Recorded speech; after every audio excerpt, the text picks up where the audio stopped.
Sa madilim na sitwasyon sa buhay ng isang tao, ang liwanag na nais matanaw ay kahirap masumpungan. Tulad ng mga puso na nababalot ng dilim, mga kahinaan, wala kahit sino man ang nakakakita. Mga nararamdamang nakakubli na sa likod ng mga mukhang puno ng tawa at saya ay may galit, pag-aalala, kalungkutan, kawalan ng pag-asa at pasensya, pagmamataas, pagkamuhi at kawalan ng pagpapatawad. Mga dilim na bumabalot sa ating mga pagkatao at puso kung saan nangangailangan ng tunay na liwanag.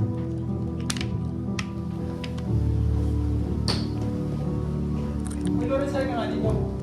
Ano ito nababalita ko sinisira mo sa trabaho natin? Wala akong ginagawa, ikaw ang sip-sip sa app natin. Eh, nahirap sa'yo eh. Ay, hindi, bas bago ko. Ikaw ang turusan ng maayos. Hindi ka kasi nakikinig. Masyado ka masip sa mga tsuta natin. Bahala ka.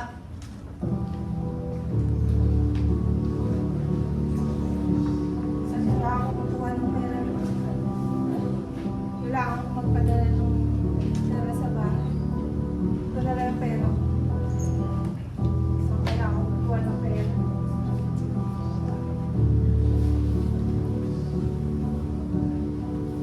Ayaw ko magpakamatay. Hindi. Hindi. Lungkot. Araw-araw ko na lang pong mararanasan ang kalungkutan dito. Namimiss ko na yung pamilya ko. Gusto ko na lang umuwi. Pakiramdam ko, mag-isa lang ako dito. Pangarap ko talagang makapag-ibang bansa para ihaw ng pamilya ko sa hirap ng buhay dito. Dahil ang magulang ko may sakit pa. Pero sa oras na ito, bumagsak na naman ako sa interview. Pang 100 beses ko itong bagsak. Siguro nung nagpakawala ang Diyos ng kabalasan, sinalo ko yata lahat. Dahil napakahirap mag-apply. Halos ginawa ko ng bahay. Ang agency, madaling araw, alas 4, nandito na ako. Pero bakit parang hindi binibigay sa akin? Dahil sa kagustuhan kong magtrabaho sa ibang bansa. Yung pangarap na to parang nawawala. Dahil hindi ko makuha ang gusto ko. Kaya nawawala na ako ng pag-asa.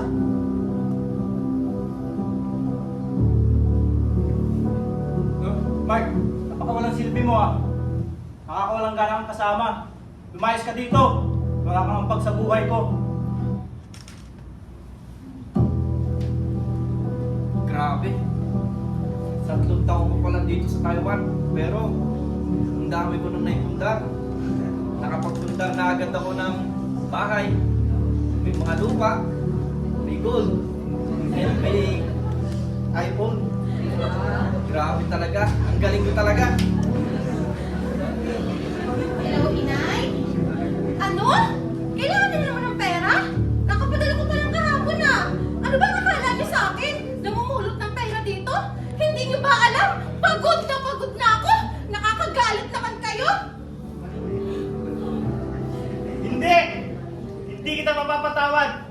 Matapos ang lahat ng ginawang masakit sa akin, sa tingin mo, mapapatawad ba kita? Hindi kita mapapatawad! Hindi!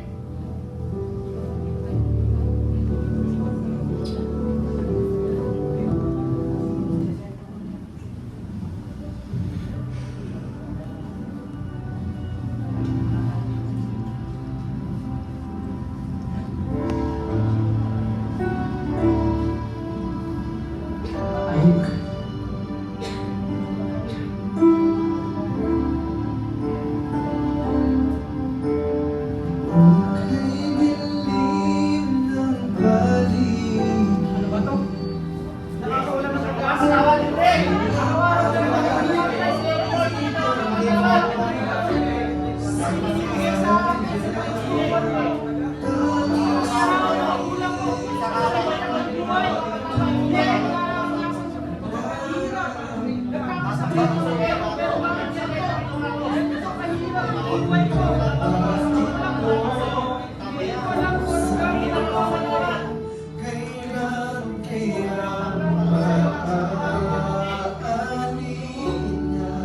Hindi ko alam kung gagawin ko.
Tapos na ang dilim, liwanag mo'y magdidilim. Mga tanong sa puso ko'y nabigyan. Bigyan mo ng kasagutan, liwanag mo ang hahanapin.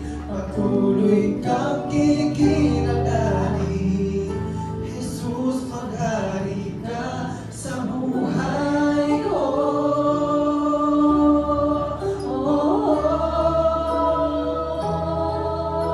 Ikaw ang liwanag sa madilim kong mundo. Sa gitna ng hirap at gulo, kailanman hindi ka nagbago. Panginoon, ikaw ang kailangan ko. Ikaw ang natatangin.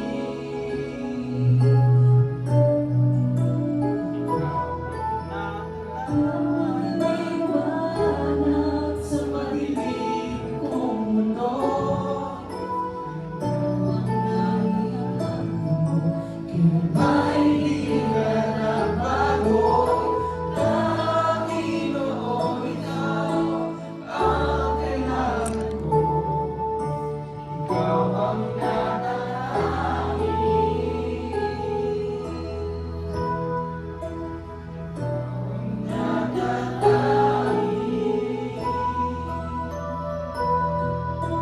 Ikaw ang natatangin.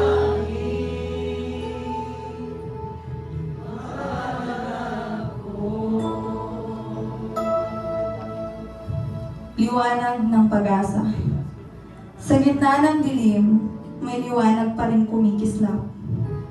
Kapag pagod na ang puso at tila wala ng lakas ang kaluluwa, may tinig na bumubulong, huwag kang susuko.